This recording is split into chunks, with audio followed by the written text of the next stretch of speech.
Were there signs that Chris Benoit was losing it? And what are Chris Benoit's surviving child saying tonight about the father? Pro wrestler Bret the Hitman Hart knew Benoit well, and he just spoke to one of Benoit's children. Bret Hart joins us live in a moment, and later, movie star and parent Chris Benoit very well. They were lifelong friends.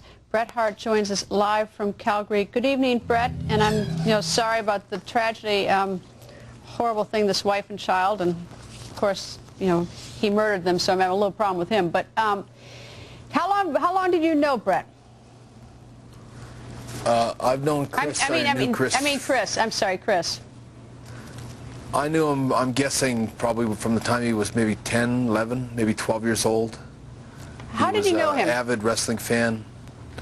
I remember him from the front row or thereabouts. He was a huge wrestling fan when I first started, and I can remember when my father brought him back to the dressing room when he was just a kid, and brought him back to meet myself and the Dynamite Kid and my brother Keith when I met him. And he was this remarkable little kid that was obsessed with wrestling, and he wanted to meet his hero, who was the Dynamite Kid.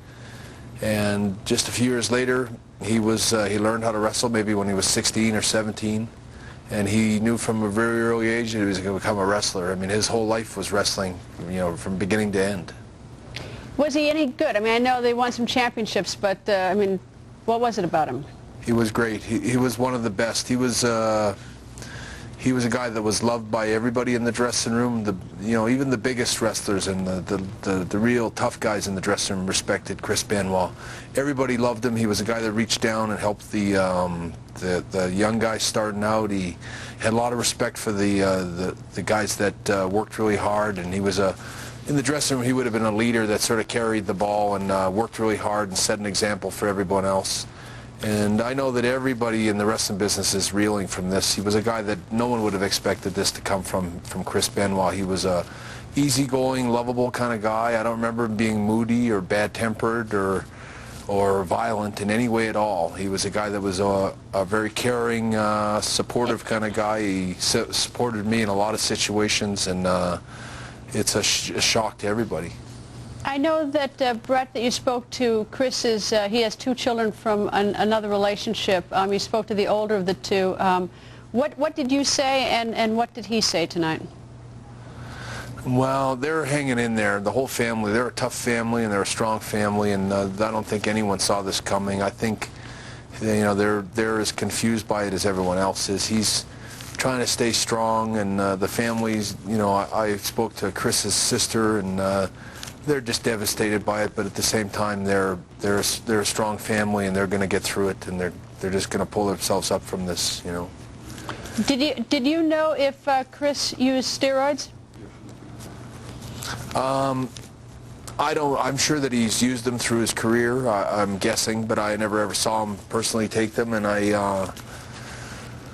my understanding, and I think, I don't have no reason to blur the truth, but I think that when Eddie Guerrero died a year and a half ago or 2 years ago, the WWE put in a really strong drug testing policy, and they've been trying to stamp out steroids. And I know from talking to other wrestlers that a lot of them were, were really careful not to have anything in their system, and it seemed to be a very serious test. And so I'm of the conviction at this point that steroids probably, if they were in his house, they were for